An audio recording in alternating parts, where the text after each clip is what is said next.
Y vamos a leer en Primera de Pedro, capítulo 3, primera epístola del apóstol San Pedro, y capítulo 3.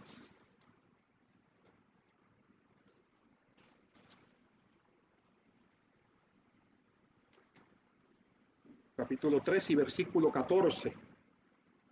Un texto bastante bien conocido de ustedes. Primera de Pedro, capítulo 3 y versículo 14. Mas también si alguna cosa padecéis por causa de la justicia, bienaventurados sois. Por tanto, no os amedrentéis por temor de ellos, ni os conturbéis, sino santificad a Dios el Señor en vuestros corazones, y estad siempre preparados para presentar defensa con mansedumbre y reverencia ante todo el que os demande razón de la esperanza que hay en vosotros, teniendo buena conciencia, para que en lo que murmuran de vosotros, como de malhechores, sean avergonzados los que calumnian vuestra conducta, vuestra buena conducta en Cristo. Y amados hermanos, el texto que tengo presente para compartir, el estudio hoy va a ser más corto, es este versículo 15, sino santificad al Señor en vuestros corazones. Y cuando pensamos en santificar al Señor, a nuestro Dios, el Señor en vuestros corazones, tiene que ver con el lugar que Él debe ocupar, un lugar muy especial, es decir, el primer lugar.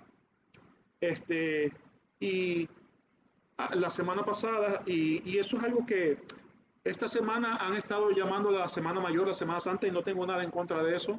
Al contrario, cualquier cosa que ayude para hacer la persona recordar acerca de Cristo es bueno, y Dios lo puede usar. Cuando el apóstol Pablo predicó en el Areópago, allí en Atenas, él vio todos esos ídolos y su espíritu se enardecía viendo la idolatría de ellos. Pero allí encontró un altar que decía al Dios no conocido. Y allí, usando la oportunidad que Dios le dio, él predicó el Evangelio y habló sobre la resurrección. Y cuando yo venía por Patillas hoy, allí parece que no sé si es el gobierno municipal, ha puesto las cruces en diferentes estaciones. Y yo digo, eso es tradición, ¿verdad? Tradición religiosa. Mas, sin embargo, el que pasa por ahí ve esa cruz y puede pensar en Cristo. Entonces, debemos pensar en eso, ¿verdad, amados hermanos? Y si alguien entonces, por causa de eso, nos pregunta, ¿verdad? Si, eh, si el que nos demande razón de la esperanza que hay en vosotros, esas son oportunidades. Y yo estaba un poquito, yo vi unas mujeres jóvenes cuando venía, seguimos el mismo camino, y cuando paré en el mesón del sándwich también ellas se pararon allí y andaban fiestando y gritando porque andaban en un carro abierto, y como había tanto tráfico, pues siempre estuve cerca, y yo dije, qué pena ver esas mujeres jóvenes, ¿verdad? En ese espíritu, y me sentí tan mal. Pero cuando entré al mesón, vi a dos mujeres jóvenes orando y estudiando su Biblia juntas. Y dije, qué bueno, ¿verdad? El testimonio del Señor. Así como esas dos jóvenes, estas otras dos podrían llegar a ser con el testimonio que podríamos darle a la palabra de Dios. Entonces, estar preparados. Y para estar preparados hay que conocer la doctrina, como estuvimos estudiando, y eso es lo que quisiera un poquito hoy, ¿verdad? Porque estuvimos hablando de la doctrina de los apóstoles, ¿verdad? Que las iglesias locales, en el principio, cuando se fundó la iglesia del Señor, en Hechos capítulo 2, ellos perseveraban en la doctrina de los apóstoles, la enseñanza, y esa enseñanza a su vez que ellos recibieron del Señor, mientras ellos caminaron, en el caso con él, en el caso del apóstol Pablo, mientras él estuvo esos años solo, estudiando y meditando y siendo enseñado por el Señor mismo. Entonces, amados hermanos, hablamos, ¿verdad?, que la importancia de saber esa doctrina, que hay que contender por la fe. Aquí cuando leemos que presentar, ¿verdad?, defensa con mansedumbre y reverencia ante todo el que os demande razón, aquellos que nos pidan, ¿por qué tú crees esto? Y no solo porque lo crees, eh, o sea, ¿por qué, qué crees y por qué lo crees? Eso es bien importante, ¿verdad? ¿Por qué lo creemos? Entonces, para presentar defensa hay que estar preparado.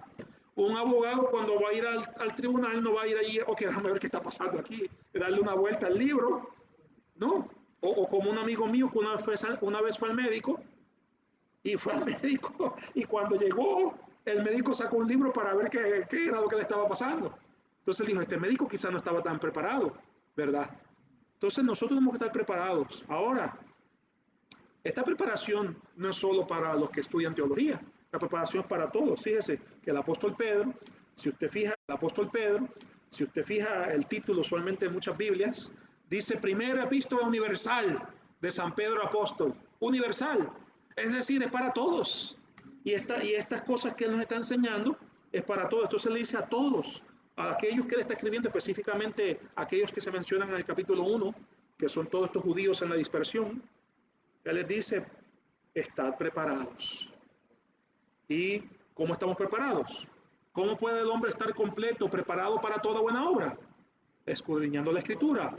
Como dice, toda la escritura es inspirada por Dios y útil para enseñar, para corregir, para instruir en justicia, a fin de que el hombre de Dios sea perfecto, enteramente preparado para toda buena obra. Entonces, amados hermanos, vimos que el contender por la fe es importante. Vimos también que estas doctrinas, si se niegan, entonces ponen en duda la profesión de nosotros en cuanto a la fe. Ahora, siempre, obviamente, cuando vemos a la palabra de Dios, sabemos que es un estudio de toda la vida. No es un estudio de que ya yo llegué al doctorado y ya de ahí más no puedo subir. En la palabra de Dios hay mucho más que doctorado, mucho más arriba, mucho más. Entonces, ¿por qué nunca se acaba? Y estudiamos algunas de las doctrinas fundamentales, la inspiración de la escritura, la deidad de Cristo, el nacimiento virginal. Y hoy yo quisiera hablar un poquito de la expiación de Cristo, por la muerte de Cristo, la expiación. Vamos a Romanos 3:24. Romanos 3:24. Y esto va a ser un estudio sencillo, amados hermanos. Más adelante vamos a hablar, a tomar nuestros temas y hablarlo con más a fondo. Pero vamos ahora a Romanos 3:24. Dice, siendo justificados gratuitamente por su gracia, mediante la redención que es en Cristo Jesús, a quien Dios puso como propiciación por medio de la fe en su sangre, para manifestar su justicia a causa de haber pasado por alto en su paciencia los pecados pasados. Y estos son versículos muy importantes, ¿verdad? En cuanto a la expiación por la muerte de Cristo, la muerte expiatoria de Cristo, nos tenemos aquí la propiciación. Y la propiciación es esa muestra de misericordia que Dios tiene por nosotros, ¿verdad? Siendo justificado gratuitamente por su gracia, inmerecido, mediante la redención que es en Cristo Jesús, a quien Dios puso como propiciación por medio de la fe, ¿verdad? Él es propicio, Dios puede ser propicio a nosotros, es decir, misericordioso, tener compasión, tener clemencia por causa de la obra de Cristo, y esa es la propiciación que se ha efectuado por la muerte de Cristo, ¿verdad? Entonces, vemos eso, ¿verdad? Vamos a Hebreos capítulo 9 y versículo, Hebreos capítulo 9 y versículo 26. Hebreos capítulo 9 y versículo 26. Hebreos capítulo 9 y versículo 26. Dice, de otra manera le hubiera sido necesario padecer muchas veces desde el principio del mundo, pero ahora en la consumación de los siglos se presentó una vez para siempre por el sacrificio de sí mismo para quitar de en medio el pecado. Y eso es parte de la propiciación de nuestro Señor Jesucristo, una vez y para siempre, y Dios puede ser propicio a nosotros por causa de Cristo, porque Él fue hecho propiciación por nuestros pecados. Eso fue lo que dijo el rico, el publicano que estaba orando, y el Señor Jesucristo usó como ejemplo su oración. Es decir, estaba el fariseo hablando, mire, yo diezmo tanto, yo ayuno tantas veces a la semana, yo hago esto, ah, qué bueno soy, no soy como aquel. Ese no entiende en realidad lo que es la sangre de Cristo. Pero cuando el publicano se daba golpes de pecho, ten piedad, sé propicio a mí, propicio. Y él estaba allí en el templo. Y en el templo, si ustedes se acuerdan, había una sangre sobre el propiciatorio, que en inglés se llama el asiento de misericordia. Y Dios podía tener misericordia, aplacar su ira porque esa sangre estaba allí. Y yo quisiera, ¿verdad?, sugerir que quizás el uso de palabras de aquel publicano era muy exacto. Es decir, sé propicio a mí por esa sangre que está en el propiciatorio. Y por eso es que Cristo, Él es nuestra propiciación, porque Dios puede ser propicio a nosotros por la sangre de Cristo, que aquí dice que es una sola vez. Y esto es algo, ¿verdad? Triste que la religión romana, con todas las cosas que entre las que se enseña que la misa es un sacrificio continuo, ¿verdad? Cada vez, cada vez que el sacerdote toma la hostia y hace un conjuro mágico sobre ella, es unas palabras, ¿verdad? O que es corpus meum, él dice, ¿verdad? Esto es mi cuerpo. Según la tradición de ellos o la enseñanza de ellos, es que eso se convierte en la carne y la sangre real de Cristo. Lo mismo con la copa. Pero aquí en la palabra del Señor, en Hebreos capítulo 9, dice, de otra manera le hubiera sido necesario padecer muchas veces desde el principio del mundo. Porque el versículo 25 está el contexto. Bueno, vamos al versículo 24. Porque no entró Cristo en el santuario hecho de mano, figura del verdadero, es decir, sino en el cielo mismo para presentarse ahora por nosotros ante Dios.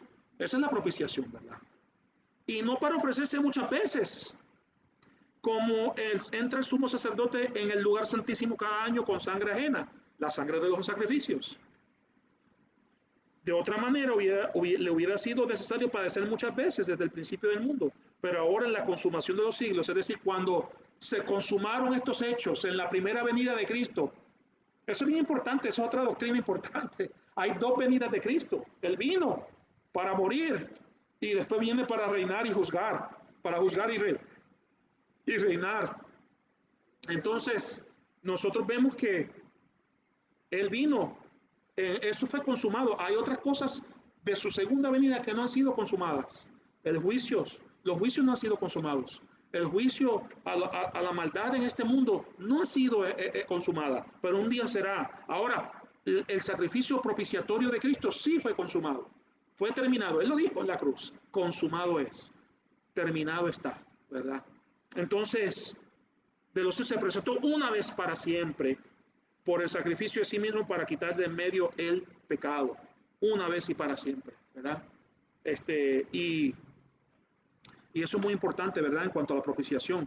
Entonces, sí, la sangre del propiciatorio, tanto en el tabernáculo como en el templo, se echaba una vez al año y se dejaba allí, y otra vez un año más, pero el sacrificio de Cristo es completo. Él es nuestra propiciación, ¿verdad? Eh, Él puso como propiciación por medio de la fe. Claro, nosotros no estamos mirando esa sangre como el sumo sacerdote. Él entraba y él podía ver esa sangre. Los que estaban afuera podían ver cuando se mataba el animal y esa sangre era derramada y echada sobre unos vasos. Pero sabe que, amado hermano, nosotros por medio de la fe lo sabemos.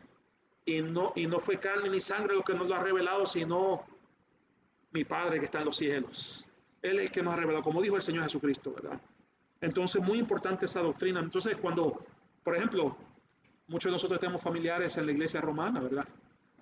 Ah, pero es necesario ese sacrificio continuo, ¿verdad? Presentar con mansedumbre y reverencia ante todo aquel que os demande razón de la esperanza que hay en nosotros.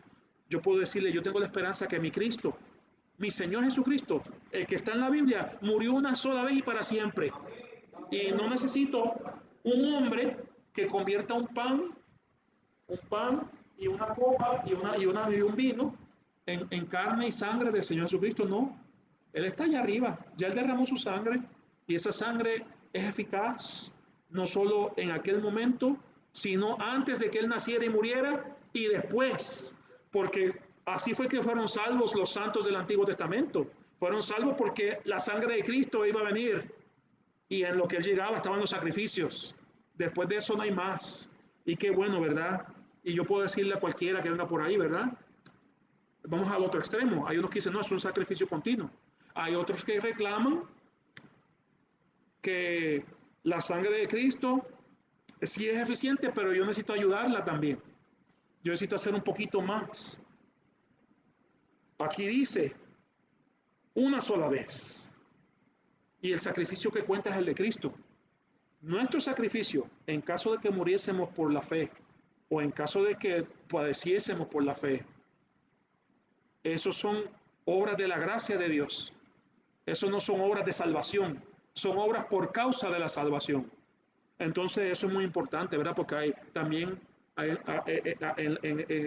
entre círculos evangélicos también se mueven esas ideas, amados hermanos, y con mucho amor le decimos a esos hermanos, hermanos, Cristo es una sola vez. En la cruz él dijo, consumado está.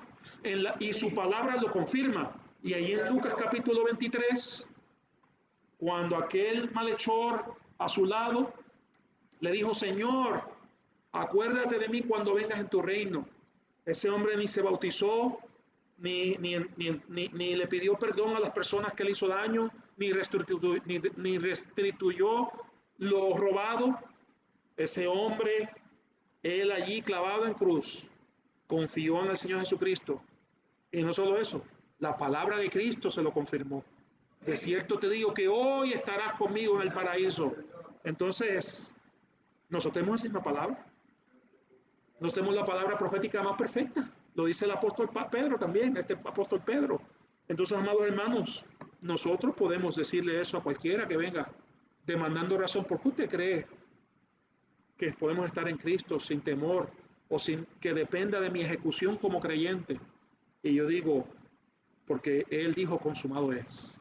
Porque Él le dijo al ladrón en la cruz, le dio su palabra y Él me da la palabra de Él, que para que creyendo tengáis vida en su nombre. ¿Qué más necesito, amado hermano? ¿Qué más necesito? Ya tengo la palabra confirmada, tengo la obra de Cristo y tengo la palabra confirmada. Ah, sí, eso es cierto. Eso causa una transformación en nosotros, ¿verdad? Las dos cosas van juntas, pero es muy necesario explicar eso, ¿verdad? Porque hay mucha confusión. Y bueno, vamos a primera de Juan capítulo 2 y versículo 2. Primera de Juan capítulo 2 y versículo 2. Primera de Juan capítulo 2 y versículo 2. Dice así la palabra del Señor. Y Él es la propiciación por nuestros pecados. Y no solamente por los nuestros, sino también por los de todo el mundo, ¿verdad? Él es la propiciación una vez para siempre. No como la sangre que se ofrecía en aquel tiempo. Una vez para siempre, el Señor Jesucristo es nuestra propiciación. Y no solo por nuestros pecados, por los de todo el mundo también, amados hermanos, ¿verdad? Aquí la Biblia dice por los de todo el mundo. No lo entendemos, pero lo creemos. Porque hay personas que tratan de decir no, solo por los elegidos. La Biblia no dice eso. La Biblia dice por los de todo el mundo. Ah, que somos elegidos, sí, claro que sí. Pero la Biblia dice por los de todo el mundo. Entonces, dejemos que Dios sea Dios. Y nosotros no tenemos que simplemente creer lo que dice la palabra del Señor, ¿verdad? Entonces, Él es nuestra propiciación, amados hermanos, que murió por nuestros pecados, por nuestros pecados y no solamente por los nuestros, sino por los de todo el mundo. Claro, es eficaz para aquellos que creen, ¿verdad? Es potencialmente eficaz para todos, pero solo beneficia, debo decir, ¿verdad? Más que eficaz, beneficia solo a los que creen, ¿verdad? Entonces, amados hermanos, también vamos a ver otro aspecto. Vamos a Mateo capítulo 20, versículo 28. Mateo capítulo 20, versículo 28.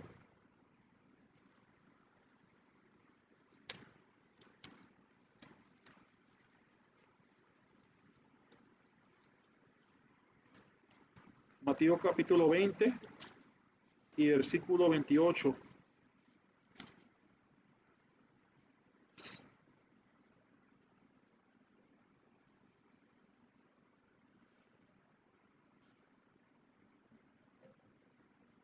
Vamos al versículo 25 para conexión.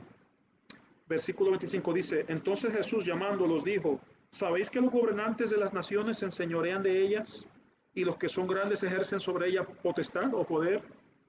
Mas entre vosotros no será así, sino que el que quiera hacerse grande entre vosotros será vuestro servidor, y el que quiera ser el primero entre vosotros será vuestro siervo. Como el Hijo del Hombre no vino para ser servido, sino para servir y dar su vida en rescate por muchos. El rescate, eso es lo que tiene que ver con la redención, amados hermanos. Es el dar un rescate, un pago de rescate. ¿De qué hemos sido rescatados nosotros? Primero, de las consecuencias de la paga del pecado, que es la muerte eterna. Segundo, del poder del pecado. Y tercero, de la presencia del pecado. De la paga del pecado, del poder del pecado y de la presencia del pecado. ¿Cuándo? Cuando el Señor nos lleva al cielo, ¿verdad? Nos va a llevar al cielo y ya yo no tengo que lidiar con pecado. Ya no tengo que caminar por la carretera y ver cosas feas en los carteles. Ya no tengo que ir al supermercado a pagar y ver revistas que tienen imágenes que desagradan al Señor. Ya no tengo que ir eh, confesar mi pecado ante el Señor, porque voy a estar libre de la presencia del pecado. Entonces, cuando estemos allá en el cielo, ¿verdad? Cuando Él venga a buscarnos, cuando Él arrebate a su iglesia, amados hermanos, esa es la esperanza bienaventurada, que Él va a venir. Y eso es una doctrina esencial que una iglesia local tiene que tener. Eso es parte de la doctrina de los apóstoles, ¿verdad? Entonces vemos la expiación por la muerte de Cristo y vemos varios aspectos, la propiciación, la redención, eh, y bueno, él se dio su vida en rescate, nos rescató de esas tres P's, ¿verdad? Las tres P's, el poder del pecado, primeramente la paga por el pecado, que es la muerte, el poder del pecado, es decir, que ya no somos esclavos del pecado, sino que somos esclavos de Jesucristo, siervos de Jesucristo. Y la presencia del pecado cuando estemos en gloria con Él y el pecado ni siquiera pase por nuestras mentes, porque también vamos a tener la mente como Dios.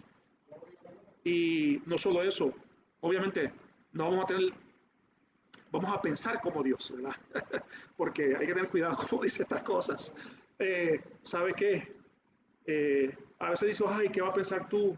¿Qué va a pensar usted cuando esta persona le pasó tal y tal cosa? Allá en el cielo vamos a pensar igualito que Dios. Vamos a pensar como Él. Y vamos a decir, sí, Dios, tú tienes la razón. Siempre. ¿Verdad? No va a haber dudas, no va a haber cuestionamientos. Y nosotros debemos estar entrenándonos en eso ahorita, ¿verdad? Entonces, tenemos eso, ¿verdad? Vamos también a Primera de Pedro, capítulo 1 y versículo 18. Primera de Pedro, capítulo 1 y versículo 18. Primera de Pedro, capítulo 1 y versículo 18. Y esto es en cuanto a la redención también. Hemos hablado de la propiciación y la redención. Primera de Pedro capítulo 1 y versículo 18. Dice así la palabra del Señor. Bueno, vamos desde el 17. Y si invocáis por Padre aquel que sin acepción de personas juzga según la obra de cada uno, conducíos en temor todo el tiempo de vuestra peregrinación, ¿verdad? Eso tiene que ver con nuestra conducta, ¿verdad? Y si invocáis por Padre, es decir, si decimos que somos cristianos, es lo que está diciendo ahí, ¿verdad? Porque eso es lo que implica ser cristiano, es decir, ser hijo de Dios. Y cuando dice, aquel que sin asesión de personas juzga según la obra de cada uno, versículo 18, sabiendo que fuisteis rescatados, ahí vemos la redención, el pago el pago de un rescate por precio, rescatados de vuestra vana manera de vivir, la cual recibisteis de vuestros padres, no con cosas corruptibles como oro o plata, ni buenas obras, ni diezmo, ni ir a la iglesia, ni hablar en lenguas, ni nada de esto. Y aquí lo dice, sino con la sangre preciosa de Cristo, como de un cordero sin mancha y sin contaminación, es decir, ninguna de las obras o de los dones espirituales se añaden a este rescate.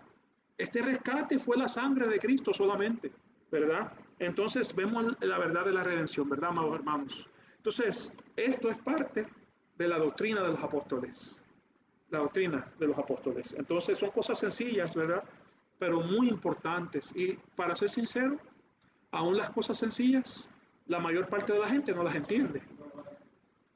Y aún entre cristianos muchas veces es difícil para muchos organizar estos pensamientos y conseguir las escrituras. Estas escrituras, lo bueno sería memorizarlas, ¿verdad? Es decir, son versículos sobre la propiciación, estos son versículos sobre la redención. Y cuando nos pregunten, cuando nos demanden razón de la esperanza que hay en vosotros, entonces nosotros podemos decir, yo creo en esto, estas son las implicaciones de ser hijo de Dios, estas son las cosas buenas. Y sobre todo, amados hermanos, siempre debemos hacer hincapié de que es todo para la gloria de Dios. Muchas veces podemos, y yo he cometido ese error, podemos enfocarnos en los beneficios que hemos recibido. Por eso a mí me encantan mucho himnos que tienen que ver con la persona de Cristo, con las cosas que Dios ha hecho, ¿verdad? Porque eso levanta el espíritu, nos hace entender qué es lo más importante. Sí, los beneficios que hemos recibido son muy importantes, ¿verdad? Ese rescate por sangre, y no fue con oro ni piedras preciosas, ni nada, ni dinero, ¿verdad? Vimos en la Biblia que varias veces algunas personas ofrecieron dinero y Pedro le dice a uno, perezca tu dinero contigo, ¿verdad? Eh, entonces sabemos que es la sangre de Cristo. Entonces, amados hermanos, hemos hablado un poquito acerca de esa doctrina de los apóstoles, hemos hablado un poquito sobre lo que es la expiación de la muerte de Cristo, la propiciación y la redención. Y con la ayuda del Señor continuaremos en nuestra próxima reunión. Vamos a orar. Nuestro Dios y Padre, te damos gracias una vez más por tu amor tan grande, que más Dios muestra su amor para con nosotros en que siendo aún pecadores, Cristo murió por nosotros. Te damos gracias por esa gran verdad, Padre. Si hay alguno que nos escucha esta noche que no ha conocido a Cristo, que se apropie de esas palabras. Así como aquel ladrón al lado del Señor en la cruz se apropió de las palabras que pronunció el Señor Jesucristo allá en la cruz y pudo decir en su corazón y con sus palabras, este ningún mal hizo. Y Padre, te damos gracias por el Señor Jesucristo y por tu palabra y pedimos tu ayuda camino a nuestros hogares. En el nombre del Señor Jesucristo. Amén. Para terminar, cantemos el himno 200.